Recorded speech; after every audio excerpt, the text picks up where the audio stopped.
Okay, so welcome, ladies and gentlemen, to Talk Budgies with Neil and the UKBC. And tonight we have Louise and Pam from Budgie Rescue Wirral. All brand new to me as well because never interviewed Budgie Rescue people before.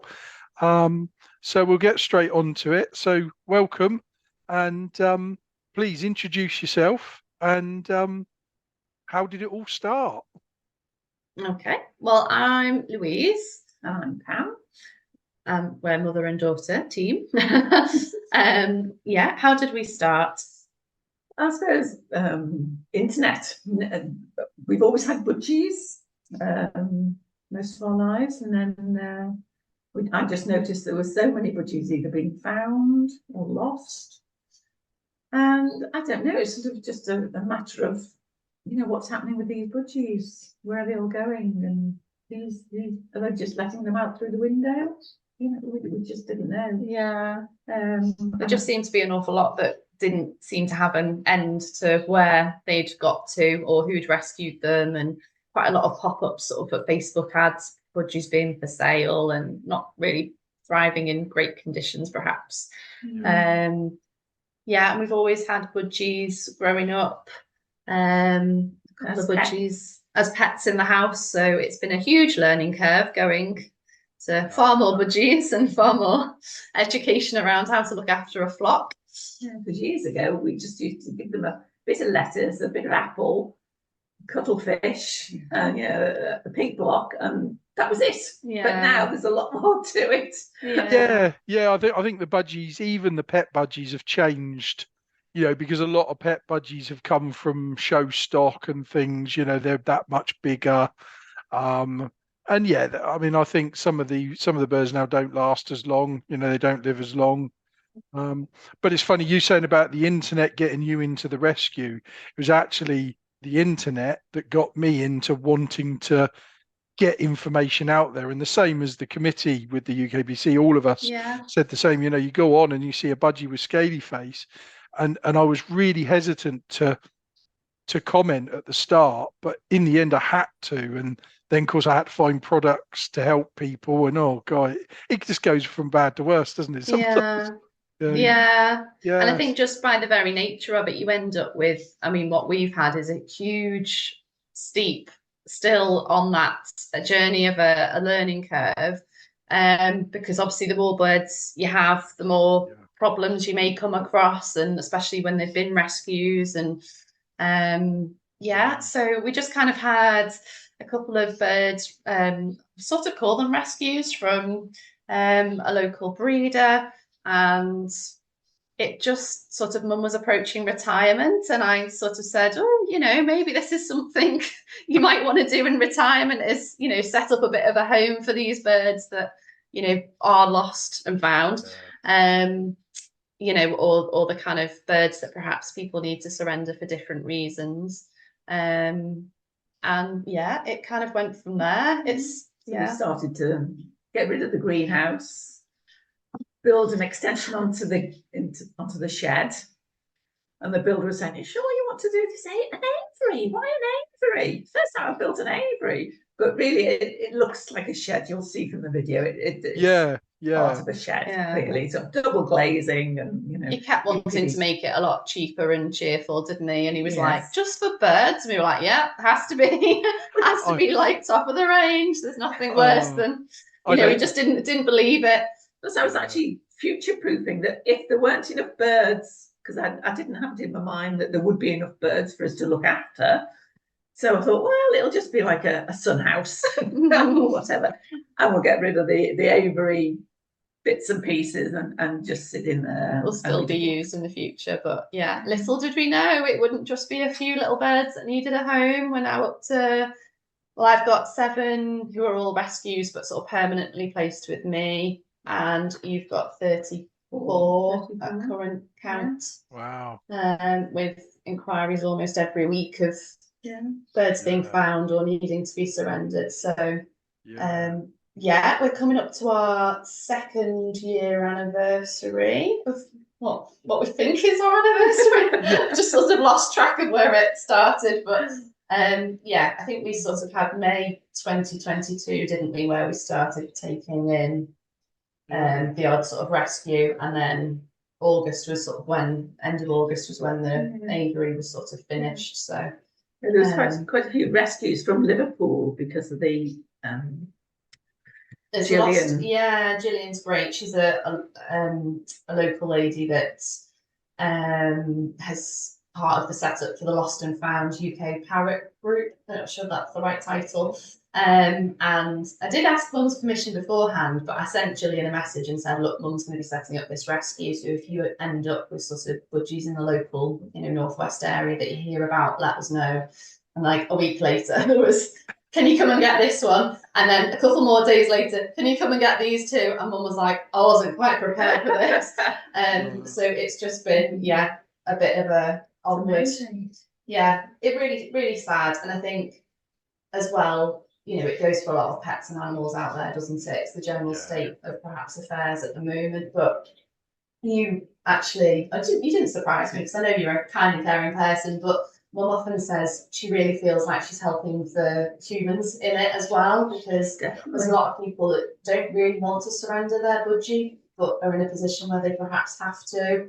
And it's heartbreaking. Sometimes it's really emotionally draining being rescued, because you have that face-to-face contact with people that have gone through an awful lot themselves, and they just want the best for their birds.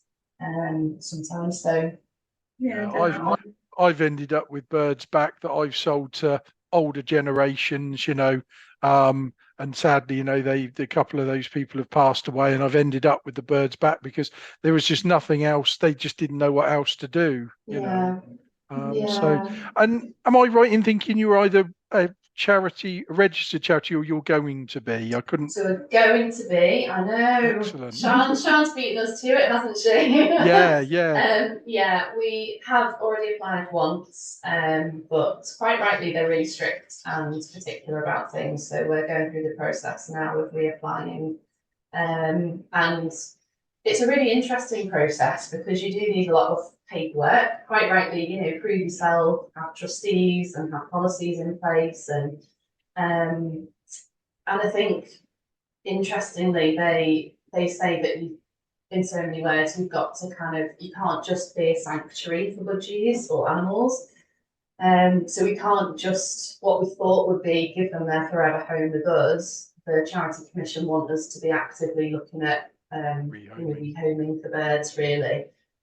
So we've got lots of birds that we didn't realise at that stage, but we have made promises to their owners that we would keep them, and we will. But then now moving forward, now we know that decision, we have to give people a bit of a warning that their pets may be rehomed. But on that basis, are they happy to still surrender? Some aren't, but perhaps now we'll rethink it. Yeah, and that's fine as well. But what's really good that's come of it is that we feel I suppose we're not really pushing into a corner with the Charity Commission saying that, but obviously we've got that in our mind now. So people do get in touch with us anyway about adoptions, and they want to adopt a rescue.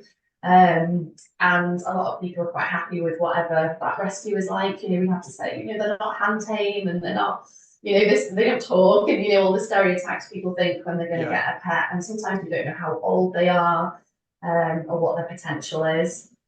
And yet people are still really willing, aren't they, to adopt and to give them a new home. So that's lovely that we've been able to do a few of those already, as a bit of a trial to support people adopting a rescue. And we've had some lovely success stories and feedback, and I think we're in touch with everybody who we've adopted out.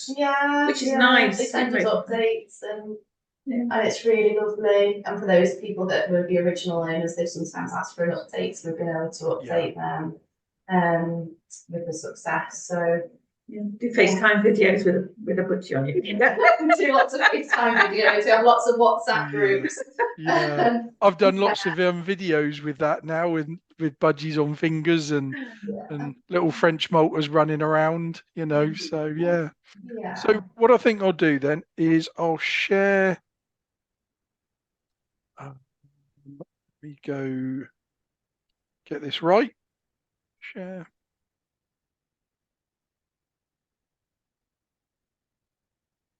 Can you see that? Yeah, there's it. Oh, why It was can't one I of our see first you? ones. Oh, is it still sharing? Yes. Yeah. So why can't I see you? I can see you. Yeah. Oh, we Okay. can see you. Okay. Something new with Zoom every time. Yeah.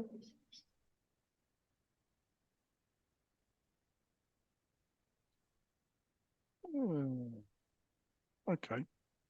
Well, we'll see how we go. Okay, so yeah, so that's how it started then. Yeah, so Pip is our little rescue boy, gorgeous recessive pied. And yeah, Mum had two budgies in the background. You can sort of see one of them. And then Pip came along. It was actually a family friend that knew that we were a bit of a budgie family before the rescue was official. Was working in a care home. Old lady had passed away. Budgie was left. Family didn't want the budgie. Care home didn't want the budgie, and so she rang you up, didn't she, and said, "Would you take it?" And he arrived in that tiny cage with a couple of mirrors and a pile of poo. And yeah, I mean, that how's it going photo is kind of probably about 3 years ago now, but he was our sort of first rescue in a way. So he's our little logo of the rescue, and yeah, living a nice little life. Here we go. Yeah, in progress, Avery.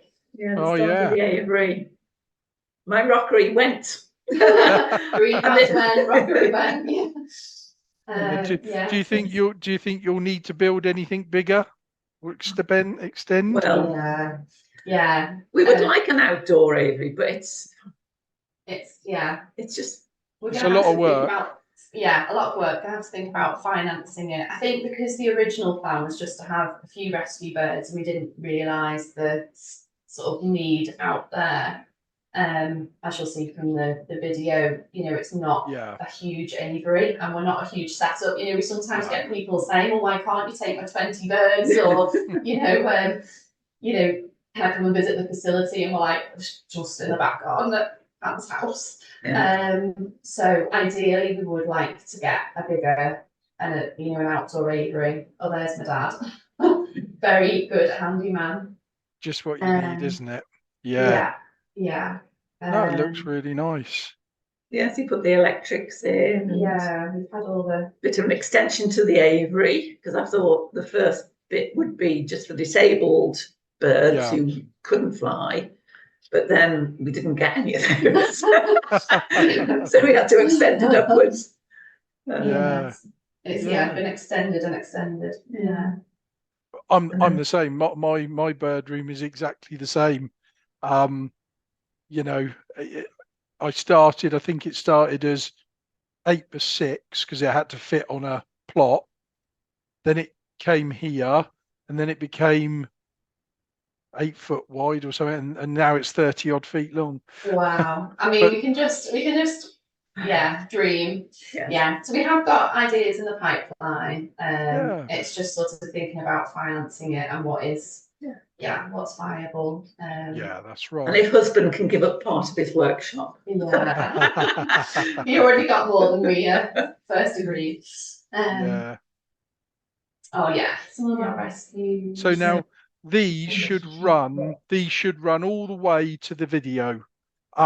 So we'll just chat with these in the background, and because did you send anything over food orientated pictures? No, we can talk through. I think I sent through pictures of them in the bowls, but we can send some. So I mean, what do you feed? Do you tend to stick to one supplier, or do you normally Hates? We go with Hates. Very good. Bravo. Hates Bravo, and then the tonic. And do you go down? Sorry, I was going to say, do you go down the line of soft food and supplements and Yeah. And lots of fruit and veg. Yeah, and they tend to have egg food as well. Egg food. What else? Yeah, Peckiam, which we found that some of the Budgies don't necessarily like the Bravo when we first get them, but they do like the Peckiam and millet. So to sort of try and get them on Bridge the to gap. Yeah, mix it in a bit week by week.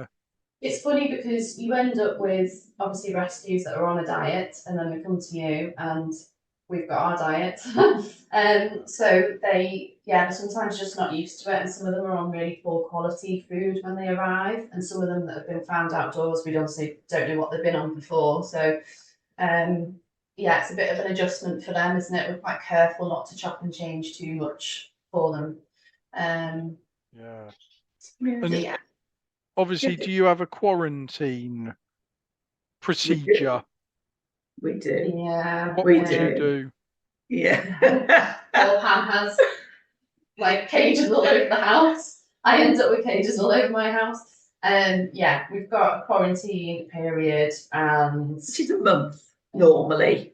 We just keep an eye on them. They're normally in the dining room with husband telling us what they're eating and what they're doing. Just keeping a close eye on them, whether they're drinking and eating and looking well. The ones which are found outside and we don't know where they actually come from, we do actually might treat them with water.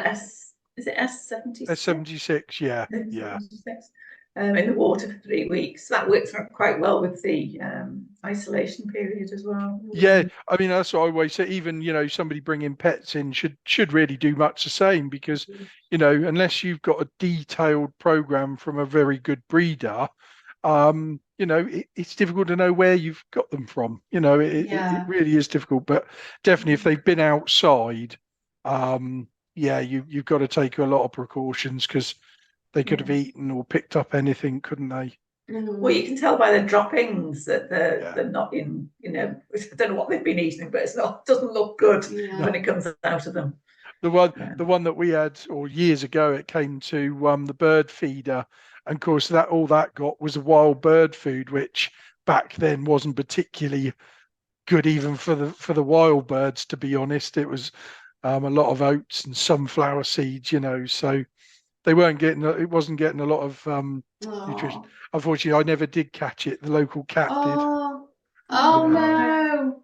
So yeah, we've had a few that have been surrendered after being saved from cats, and then they've been on a course of medication, of course. And just one that came in last week, wasn't it? Was saved from the mouth of a cat. In North Wales? In North Wales. We're still looking for the owner. But it's doing well. It doesn't like me very much because I'm giving it this medicine. The first 2 days, I thought, the breeder's had this because it's so used to being held, because it just sort of lay in my hand. But once it's got its strength up and it started eating, it knew what was coming. It bites very well. Yeah. It's a lot stronger. So, and I can see a shredding toy there. Is that something you bought or made? No, that was a Northern Parrots Christmas tree toy. Yeah, that's kindly, one of my friends kindly donated.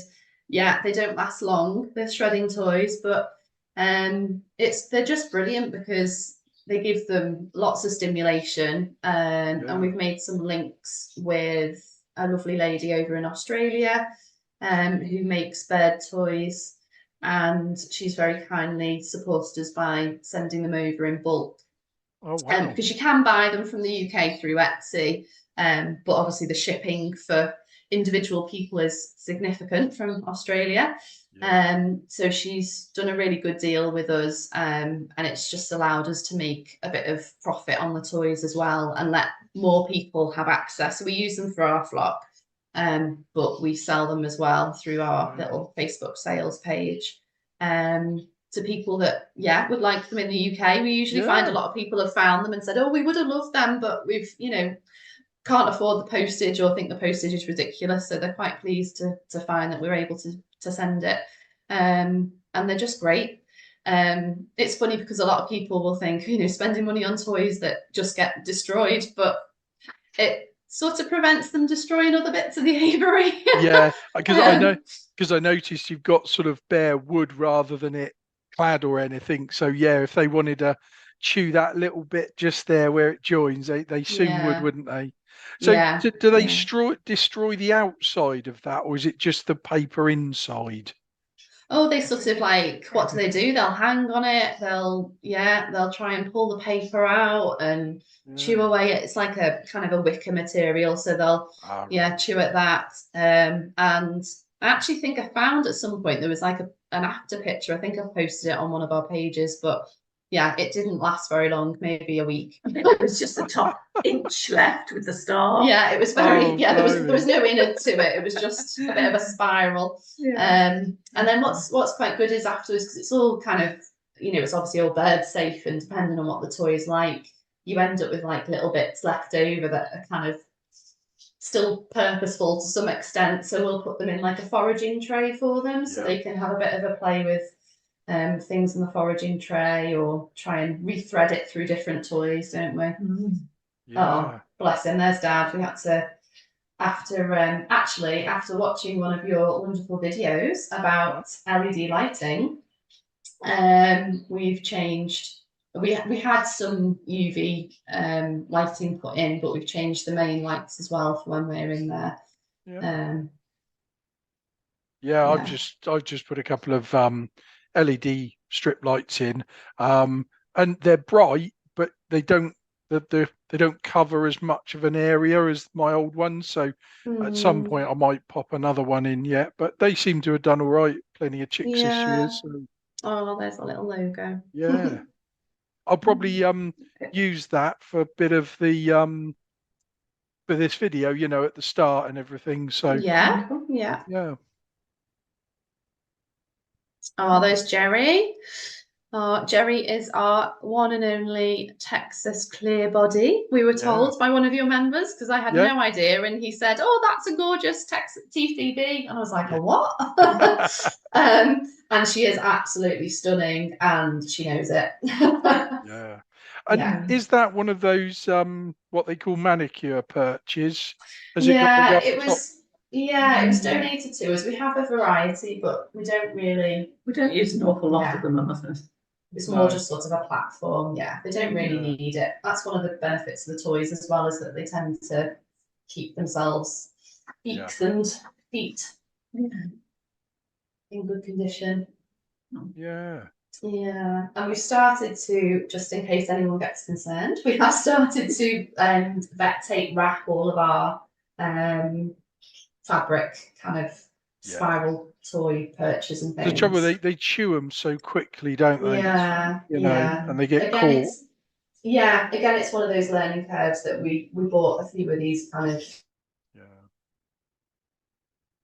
and from reputable online parrot companies, they're still selling them, but we just ended up wrapping them in vet tape, which can be a really easy solution, because they absolutely love the spiral perches, so we wouldn't get rid of them. No. That looks like it's Rio, who is about to dig the egg food out of the bowl. You put egg food in the bowl, and before you know it, it's on the floor. Yeah. Oh, he just loves to dig in it. Loves to dig. Yeah. Yeah, she looks like a dark green spangle. Very nice. Yes. Very nice. I love dark greens because it really, really vibrant, stands out really well. Yeah, she is beautiful. There's a little picture of our inside, just to show people how small we sort of are as a little rescue. The winter time, I used to cover the floor, which is concrete and painted, with paper, thinking it'd be easier to clean.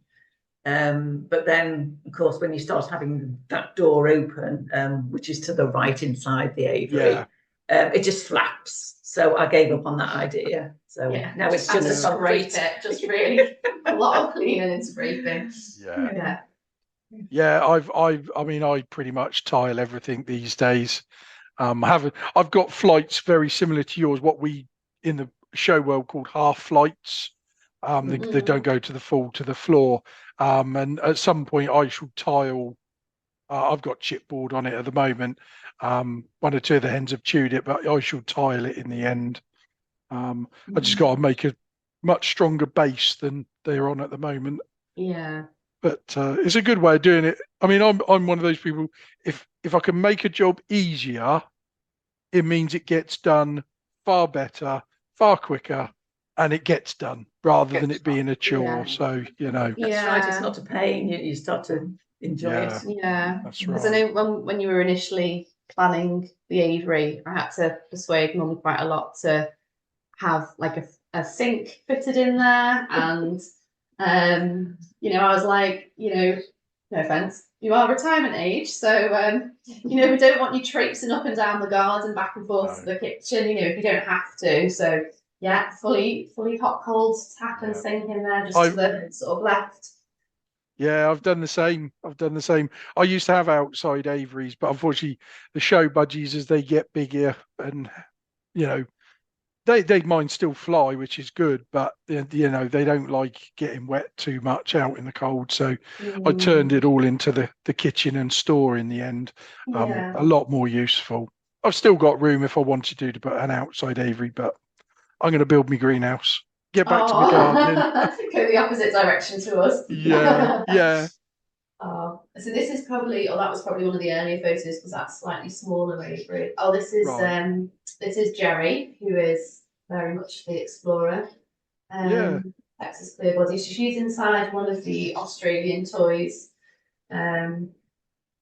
She's thoroughly dug through that. It was a solid square at one stage. Yeah. And have you had any breeding incidents yet at all? No. Well, it's only the last few months we've had the odd egg. Yeah. Last year we didn't have any, thank goodness. And it's Mum's worst nightmare. Like, yeah. Sorry. Do you just take the eggs away? Yeah. Yes. Yeah. Quite often you found that one or two that you've only had like one or two, haven't you? That have just been on the floor. Yeah. In one piece. Yeah. I make sure that around the aviary we've got coconut shells. First of all, thought, well, let's have them upwards, and then thought no, because the hens are now thinking that's a lovely little nest. Yeah, they just dug all the grit out, and then we thought they could be used as like feeder bowls and grit bowls, but no. About a week in, we decided that was turn them upside down, and now they can sort of chew at the husk. Yes. Yeah, far more useful to them. Yes. Yeah. Again, another lesson learned. Oh, that's my attempt to make some bird bread for Rio. All right. What does that consist of then? Oh, it's a very easy ready mix from Harrison's. Right, okay. Yeah, Rio would eat human bread till his heart's content if he could. So I did decide to try and tempt him onto this, but he wasn't as convinced, unfortunately. But I know that some absolutely love it. Right. Oh, good. Harrison's recovery. Yeah, someone had to have a little dosage. I think that's just Rio posing. He wasn't actually taking it. Is that like electrolytes and things like that? You have to force feed or crop feed to the birds? Well, it's like a soft food, a bit like your egg biscuit food. Yeah. Oh, right. Okay. Yeah. So not necessarily a liquid that you would have to hand feed or anything. No. But that was for a competition, that picture. Yeah, we sent that into Harrison's and got a little donation made to the rescue. Yeah. Because Rio is bomb proof. He's 13, Rio now. Wow. And he's the oldest chap. And as Mum said, he's bomb proof. He'll pose with anything, can do anything. So he was our little model. Yeah. And is he out in the aviary, or is he one of the ones in the house? Oh no, he lives with me, a very pampered life. Yeah. And he can no longer, he's got a bit of arthritis in his wings, so he can no longer fly very well. So he gets taxied everywhere. Fair play. That was, oh my goodness, how many cages have I been through? That's when I had just the two boys. That's when I had Pip and Budge. you forget how, when you compare your cages, how much they've grown over the years. Yeah. Yeah. And I assume that's a UV bulb at the top, is it? Yeah, yeah. Yeah. Mhm. Are they certainly living a pampered life, aren't they? Oh, they are. We tend to find there's different types of budgies. Well, I have that some are, they just want to be in the aviary with others, whereas others are too humanized. You know, like the ones that have been surrendered from pets, yeah. And after their quarantine period, you've given them the opportunity to kind of go in the aviary and spend their time there, thinking they could go in there, and then. But they're miserable. They're just sitting there, sort of just miserable. Yeah. They don't interact. They don't want to know any of the other budgies. And then as soon as you come in the aviary, they'll come straight towards mum, you know, like a human. So yeah, I mean, I've back from the house. Yeah, when my young daughter was younger, she would always tame a few birds, and it was always a problem if she tamed the hens, because I would find that I'd have problems in the nest boxes with them for breeding. So yeah, so we've whether it was just coincidence with the couple that it happened with, I don't know, but yeah, when she hand tames a cockbird, it's brilliant because they're so used to sitting with people. When I take them to shows, they just sit on the perch and chat to the judge, which is brilliant. But she's off to university soon, so I will I'll have to tame them myself now. Oh, yeah, which does take a lot of time, we've realised, to try and educate people. Yeah, I mean, I think it doesn't take me quite so long, but then I'm handling them from day one, literally, you know, little pink thing in the palm of my hand, right up to, well, literally every day. So when I'm actually weaning them, they're happy to be around me anyway. So of course, and that's I prefer to sell my pet ones, which are the ones I don't want to keep, you know. I'd rather sell them hand tame, you know, because they'll go to anybody. With these hand reared things, they're locked onto that one person, and then they get sold for this silly amount of money, and actually the person that buys it may not have a very good experience because they're not the one that fed them all the time. So it's not easy. It's a balancing act, you know, between hand rearing and hand taming. Yeah, and yet some have just gone straight into the aviary and absolutely loved it, like been a changed bird. What we knew by Jerry, big TBC, was in the house first of all, but she was into everything, and she'd sort of fly at your face and sort of want this interaction, and she just wanted to be amused. She had a busy mind, and she needed to be kept amused. So she's absolutely loved it in the aviary where there's just toys and other budgies and exploring to do. And you certainly feed a mixture of veg there then? Yeah, some of them have taken a bit more trial than others to get them onto fresh food. And depending on what it is as well. They seem to, I think this may be a bit of an older photo, but yeah, Budgie was named for us. And yeah, he seems to sort of like sweet corn, and we'll have a bit of those runner beans and peas, pea shoots. Do you find there's a flock mentality though? So a bird that won't necessarily eat it in the house, let's say in the aviary, he's probably the first one there. Yes. I always say to people, if you want to change food or introduce something new, start with the babies, because the babies look no different. Yeah, that's true. Yeah. Oh, you got a new hat. Yeah. That was one of the boys that was found in a garage, but actually he had a happy ending because he was reunited with his owner. Oh, which is very rare, but very happy. And she sent us a video of him. She sent us the video. So he'd escaped because, as you can see, he likes sitting on her head, and it must have been awful. It makes me shiver thinking about it. But she didn't. She just walked out back garden, I think, and hadn't hadn't realised he was on her or flew at her. And then he was found at a local mechanics garage a few miles. And then we'd advertised him on Facebook. He must have been with us it must have been about a week before she got in touch. It was only because a friend of a friend had sent her daughter the post. We were sort of starting to wonder whether or not anyone would come forward. And then she sent us this gorgeous video of, because she had 2 birds, he was one of them, of the time where they were reunited, because she did actually put him back in. And it's just gorgeous.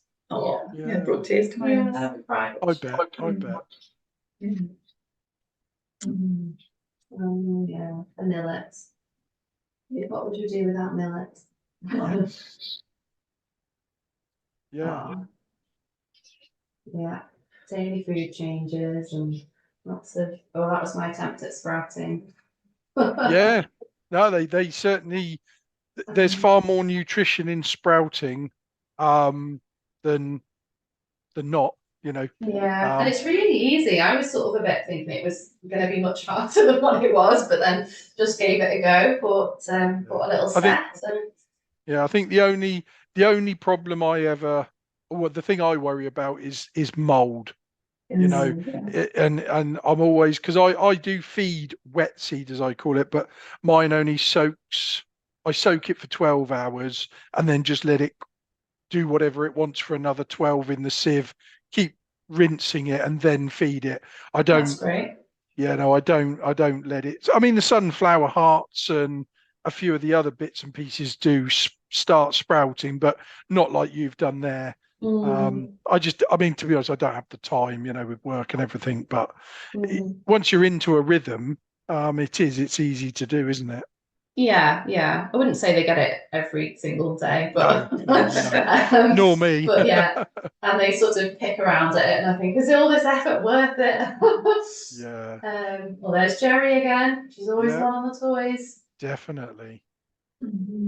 Yeah. Oh, there we go. We did some sort of meet the teams. Yeah. So, Mum and any budgie rolls. Yeah.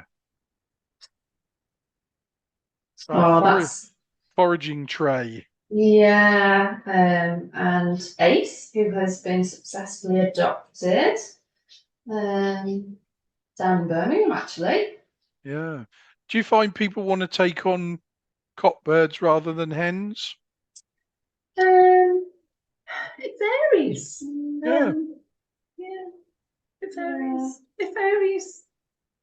Yeah. Sometimes people ask us the question and they say, I've heard that a male is easier to tame and will talk, so and we'll say, well, we have got rescues, so not quite so easy. I wouldn't have thought from unless they come to you sort of fairly tame, super, young.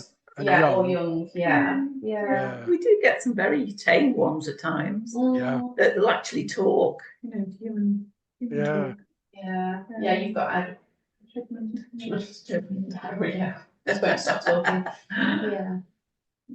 Oh, it's great. Yeah. So fully obsessed, crazy bird lady that I am. After Louise saying that a budgie was always an old person's pet. I used to say that. Yeah. That was before I knew better. How wrong you were. How very wrong, I will admit that. I started when I had my first one when I was 15. Then a bit of a break. And then I started the Avery thing shortly after that, and hadn't stopped since. So. Oh, that's lovely, isn't it? And it's interesting because you do find, if you mention to somebody about a budgie, that they've often got a story of a family member or somebody, or they used to have one. And I mean, don't get me wrong, I always loved our pet budgies. But it wasn't really until lockdown that I was living by myself, and like a lot of other people, finding it a bit tough. And then you said, well, just Pip. How would you feel about taking Pip? Because the other two were bonded. And Pip being the one that we saw before in the small cage from the old people's home. And I was like, well, I'll give it a try. And absolutely fell in love, of course, became totally obsessed. And here we are, seven birds later. Wow. Yeah. So yeah, head handyman and maintenance. Oh, yeah. Yeah, Yes, and he excellent. puts up with a lot, doesn't he? When we get He a call at like 11 o'clock, we've got this bird. What was it? Yeah. Found on a ferry down at Oh. down at Birkenhead. Yeah, can you come and collect it? So she's leaving a note in the kitchen, like, don't worry, I'm all right. I've gone out on a mission. Yeah. Oh, Or he'll call dear. me and say, "Where's your mum?" And I'll go, "Oh, she on a bird mission." Yeah. Yes, I permanently go around with a small cage, a travel cage, Yeah. piece of millet, a small towel, and a net, You know, a proper bird. catching Yeah. net in the back of my car. They call it permanently. the Budgie mobile. I was just going to say, have you got signs on the car? Mad Yeah. Budgie lady or Budgie Yeah, I need rescuer? to. I need to. I did threaten to get her a high vis at one stage, but she won't wear it. Yeah. Yeah, you'd be the same Yeah. colour as the Budgies then, wouldn't you? Yeah. Scare them off, wouldn't we? Yeah. Yeah. That's our sort of indoor setup for two of the sort of non-flyers that Yeah. we've got. Oh, it looks lovely. Need a little bit more. Yeah. Very kind donation from our local pets at home. Oh, that's good. Yeah. Yeah, which is very good. I'm sure it all helps long It term, does, doesn't it it? does. Yeah. We mix that in with the haze. Yeah. And it's ideal. Yeah, and they did give us a lot of that like sawdust in the background, and they gave Yeah. us bags of hay and stuff, which we couldn't use, so we just found other local like rabbit charities and things to take them to. Yeah. Hay's okay if it's fairly dust free. That and hasn't got hasn't got thistles in it and things. I think is it Timothy hay? Timothy hay is pretty good. Oh yeah. Yeah, because I sometimes I'll go mad and buy silly things like that for my lot, and 10 seconds later you think, was it really worth it? Oh, it's always worth it, Neil. Yeah. Oh, there she is, the grandma to my Budgies. Yeah. See, those two birds there are far bigger than pet budgies used to be. Yeah. So yeah. They certainly come with their problems, don't they? As they get older, I think the bigger birds do suffer, from problems with muscles and whatever, Yeah, potentially. Those guys are 4. There's Bean. Yeah, they're 4 now. Bean came all the way from West Sussex to Wirral, by his lovely parents. Who just found us on Facebook and liked to see seeing what we did and asked us if we'd have space, and they send in little care packages, and we have WhatsApp group and the FaceTime calls. So excellent. The occasional treat. So somebody found the honey stick. Yeah. Dexter. Oh, there's Ollie. Ollie's no longer with us, bless him. Yeah, it looks like he's somebody clipped his wings, did they? Or no, he just lost his wing feathers after a while. As he got older. Yeah. He was really timid as well. I think, I don't know if you find this with some of the sort of more show budgies, but he had quite a lot of mane. So couldn't really see, I think, through some of that. So he was quite jumpy and timid, but he was a fighter. He lived 6.5 maybe, which is a good age for for exhibition budgie. Oh, and this is just one of the situations we've come across with birds being surrendered and how they've arrived. Oh dear. Not even fresh water. Yeah. We don't we don't hold any grudges against any of the owners. We're just grateful. Can't judge. They've made that decision in that time, and you don't know the circumstances for what it's ended up like that, do you? No. So very difficult. Oh, there he is. Beautiful Yeah. colour. Beautiful colour. Yeah, Yes. and again, he's been adopted out successfully, but that Oh, was him in excellent. his, just have to make known, that is him in his arrival cage, what he came Ah. in, and he was the one that arrived with that water and food bowl, so Right. And bless that him. little black crawly thing. Oh, and yeah, he had bugs in the bottom of his cage. So Oh, we my treated him straight Yeah. away. Yeah, Yeah. bless him. Yeah. Yeah. Oh, look at that. Oh, palace. that's my latest one. That was an upgrade thanks to AV Fabrications. I was going to David's- say it looks like a proper or a hand built one. rather yeah, massively. We saved up. saw them at the Sheffield show. than No, Who was not it, Sheffield? Sheffield. Sorry, Where were we last year? King with S. Stafford. Oh yeah, Staffordshire. Stafford. Yeah. Yeah. Yeah, got some ideas. I actually just sort of planned it, created the design on the kind of double flight cage, which is available, but wouldn't have fitted in my living room. Yeah. So they've been brilliant. Yeah. Yeah. It's worth getting something that's really sturdy, well made, and That's right. I mean, my works Avery. for them. Yeah, my Avery panels are built in very, very similar style. Mm, So, yeah. yeah, they've got a nice little platform that folds down, and yeah. Yeah. That's really well thought out. And a couple of other recent rescues. Just like the hen's been a bit stressed at some point and Yes. the feathers about. Yeah, Yeah. she still hasn't quite grown them back. No. Came from a nursing home. Right. There were 3 of them originally, but one of them, after 2 days, I tried to treat her for a tummy bug and rest, but she didn't make it, unfortunately. And those 2 are so nervous. Yeah.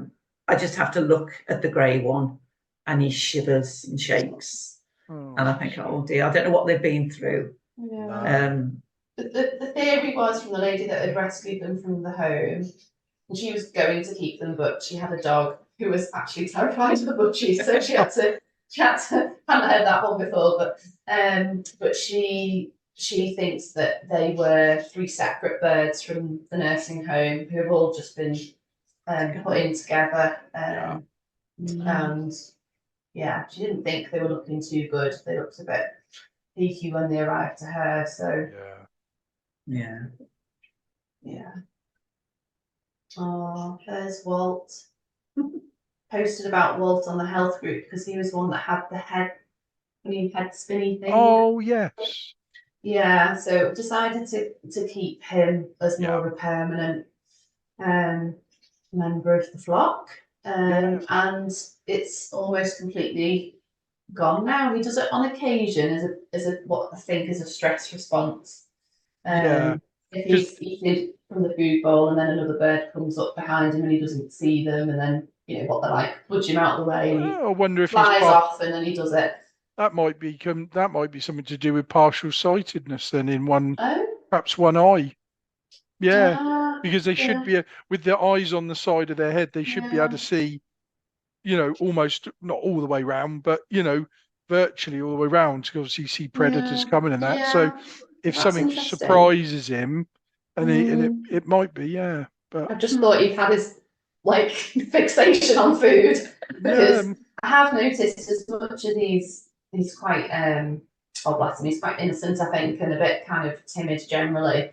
I wonder whether or not there was some issues around food before he came to us, because he does seem to want to eat as soon as he can eat, and he's as if he doesn't quite know when he's next going to get to the food bowl or something. So just might have had an empty food bowl for a few days each time, Yeah, that's lovely. more veg. Dumps. Yeah. Yeah, Shalani, who I'm sure probably never saw a greens, keeping fruit or veg in his life. Yeah. I can't get enough of it. Oh, yeah. So that's our door that has like a double mesh, but is the outside door sort of thing. Yeah. You want plenty of ventilation. Yes. So that's a good way of doing it. I've done much the same with mine. Bottoms up. Yeah, there she is. She'll be digging that out as well. That was either grit in there or egg food. And it's normally the hens who just shovel it out. Yeah. They came as a pair and they've stayed as a pair. Oh yeah. And what did you say about the celery? They won't. Oh, if you chop up the celery and put it in a bowl, they won't touch it. If you put a long stem of celery like that, that's that celery there that the yellow greeny hen is sitting on, they just chew it to pieces. So they must be getting some sort of flavour in their mouths. And they love it. Absolutely. It doesn't trying to destroy it. Yeah, well, it doesn't last very long anyway. No. But they won't touch it when it's in a bowl. How strange. I know. And the same goes with sweet potato. Put it in a long branch type, and they'll go at it hell for leather. Wow. Just pick through, and then others will go down below and eat the bits. Yeah. But they're getting something out of it anyway. So sweet potato is very good actually. I feed quite a bit of sweet potato actually in my soft food, but fairly blitzed up. But it's high in vitamin A, so it's very, very good for them. Yeah, I tend to find that they won't eat it when I'd heard something that you just half boil it or something. No, I've done it. I've always done it raw. Right. Oh, that's okay then, because they won't eat it half boiled. No.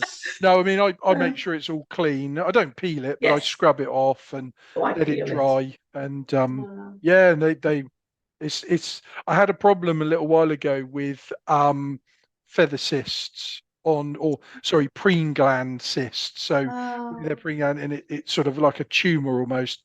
And Kevin just said to me, up your vitamin A for a while, and touch wood. I've only had one in the last couple of years, so oh wow, that's great. Certainly works, or it's working. Really interesting, brilliant. Yeah. Oh, that was Neve on her rescue day. She was caught near homes and pets at home in Bromborough. There she is. A few days later. That was that was Pam's first crop feeding experience, Neil. Thank you so much for all the support from UKBC for that, and sending through the pack so swiftly, because she was an emergency case. Yeah, it's one of those things that once you've done it 10 times, you'll wonder what all the fuss was about. But that first few times, I mean, I put my hand on my heart. I actually killed a budgie when I did it for the first time. Unfortunately, I went down the wrong side and pumped its lungs. But I should be, when we finished here, I should be going out. I've got a couple of babies that haven't weaned very well, and I need to top them up, and it'll be a 2-second job, Yeah, she just hurt her face, I think.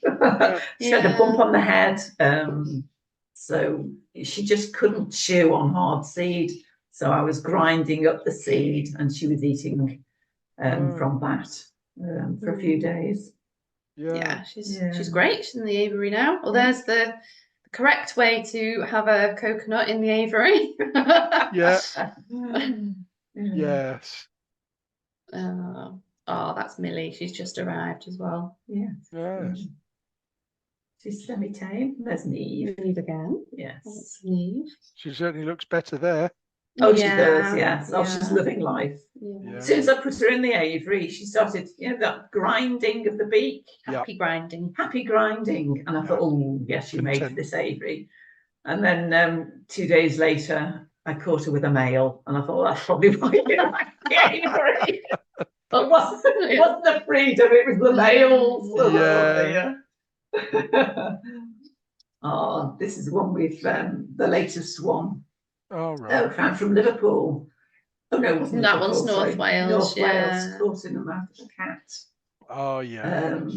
So she's being medicated now. She's doing well. But she is doing really well.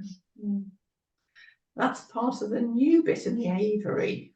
Where it's just quieter. You see a hole in the bottom left, the bottom right. I just thought it'd be more of like a foraging play area. Yeah. They're getting more used to it. There used to be just the odd one or two birds in there, but I thought I'd have to open it up. But no, more birds are going in there now. And, gives them somewhere to get away from the hustle and bustle as exactly as yes, well. So yeah. Yeah, that's part of the aviary. Oh yeah, that's more recent 'cause it's been extended up. Yeah. Oh, I see. Yeah, that's the door open, isn't it? Yeah. Yes. Took me a second then. Yeah. Right. And is that the UV light? Yes. Yeah. And the one very closest to the UV light is called Rocket. And she's so bossy. She's tiny and she's so bossy. And she gets up on top of the light and doesn't let anybody else come near it, as if saying, I'm queen of the castle now and you can't get me. She was the most timid budgie ever in quarantine. She was terrified of everything. Yeah. So found her voice. Yeah. Yes. Yeah. There we go. There it is, covered up. The spiral. Oh yeah. We found some great Java perches, and can be really expensive from if you buy them from online bird places specifically, with all the bolts and things in already. So we found a local aquatics centre, haven't we? And then Handyman in our team, Dad, has just bought all the bits to make our own, screwed on. So just makes it so much easier. Funny enough, I bought a pack of those screw-in things with the washers and everything, and I was going to do some how-to videos. Do you think I can find them? Oh no. They've just disappeared. I have absolutely no idea where they are. So I shall have to buy some more. Though, because it is so much more reasonable doing it yourself. Oh yeah. I mean, we have got, as you can see there's a couple of the normal sort of dowel perches that were put in when the guy built the aviary, but as a whole, they're just natural branches, really. Yeah, far better for their feet, really. Yeah. Oh, that's one of the indoor ones. Yeah. Another, It's they're quite elaborate, aren't they? All that folded paper. Amazing. And then they just destroy them. You can reconstruct them once it's been torn apart.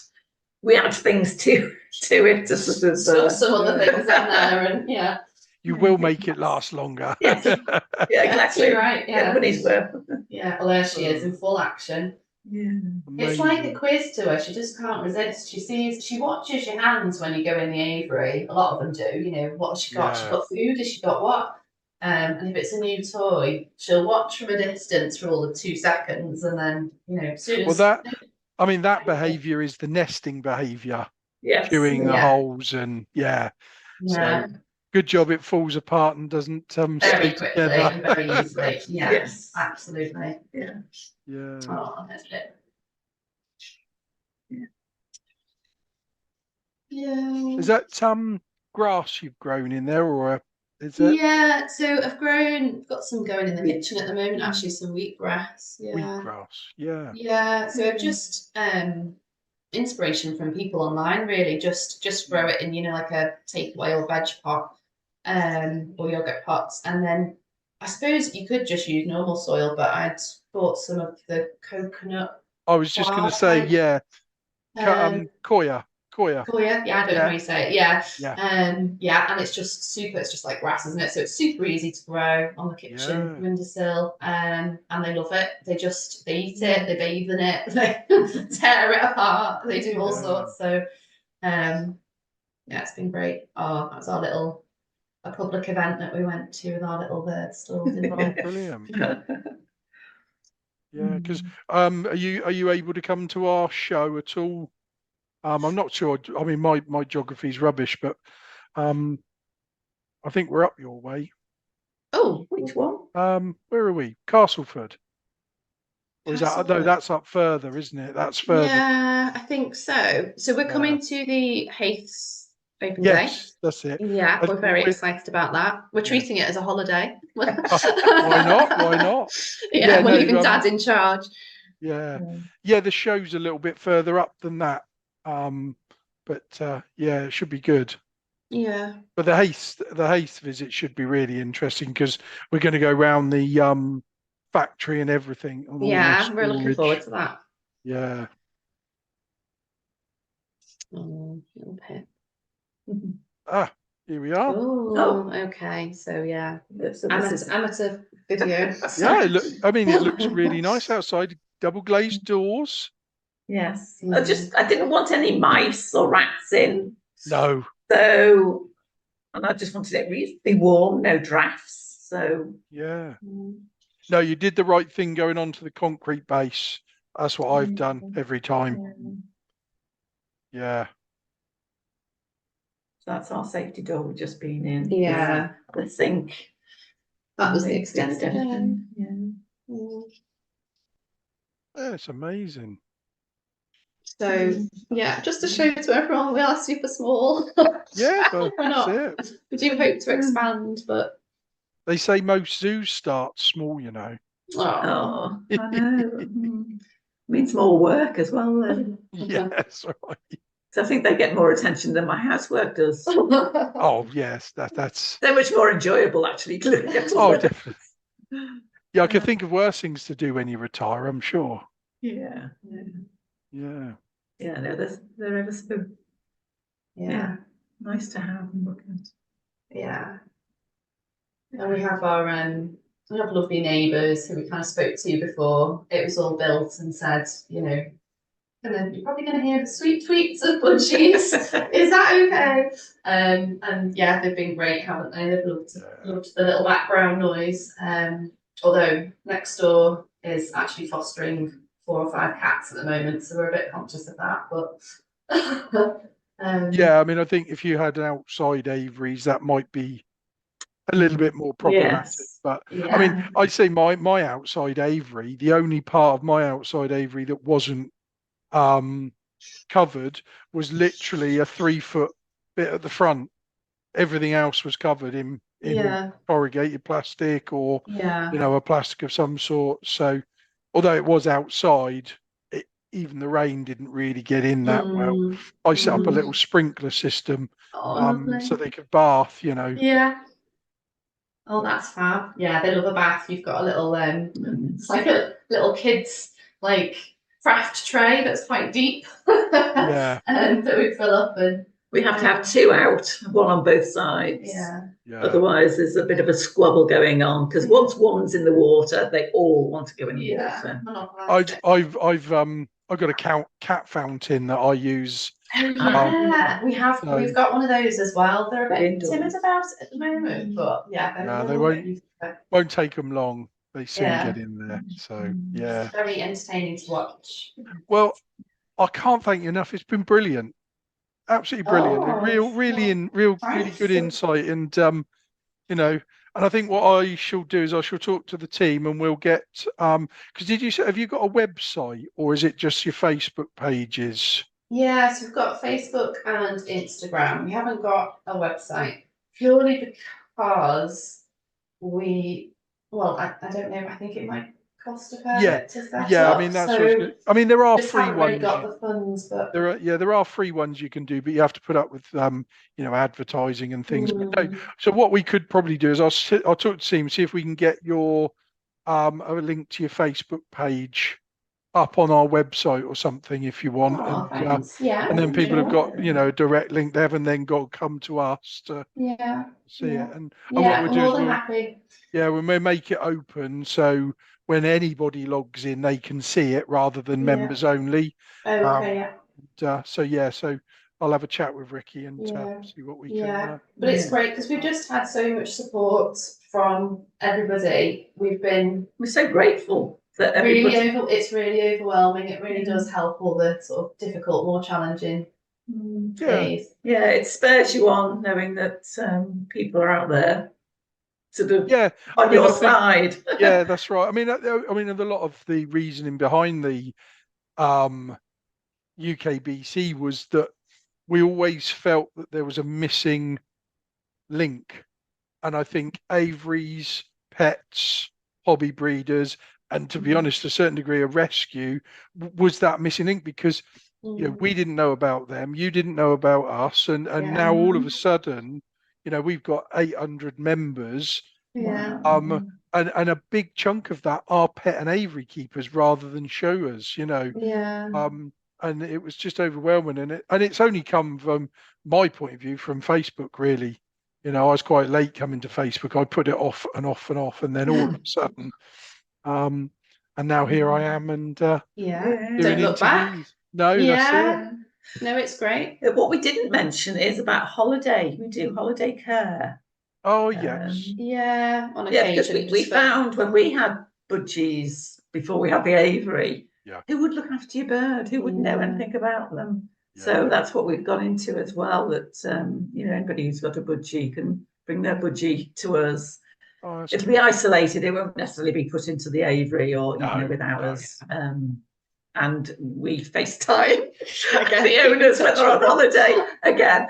Because I mean, again, it's a family member. So it is. why It not? is. Yeah. I've seen, and since being on Facebook, I've seen so many budgies going on holiday in the caravan and things. I think a lot of people worry about them traveling, but it's like me with the shows. I train them.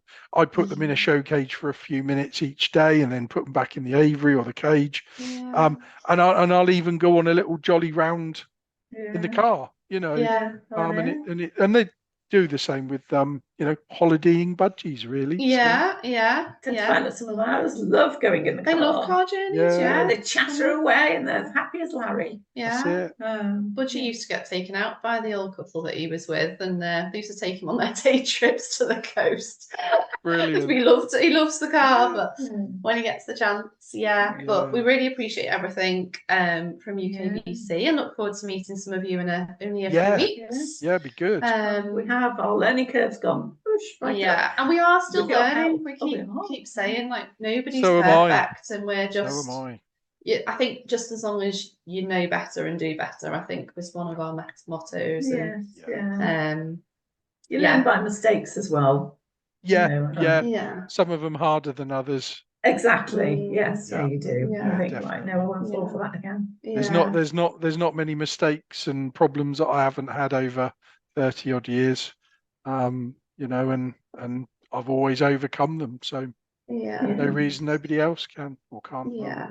Well, thank you very much. Absolutely brilliant, and good luck. And if there's anything you need, you know, just shout. And I shall do the same for you as I have. Thank you. It's been great talking to you. Lovely. Thanks very much.